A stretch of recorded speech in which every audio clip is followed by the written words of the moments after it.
مشاهیر تاریخ درباره زن. مهاتما گاندی: من زنان را به عنوان تمثیلی زنده از روحیه خدمت و فداکاری ستایش میکنم.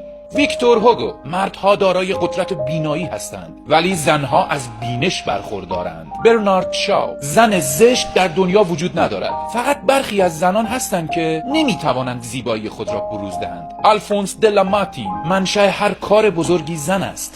زن کتابی است که جز به مهر و محبت خوانده نمی شود.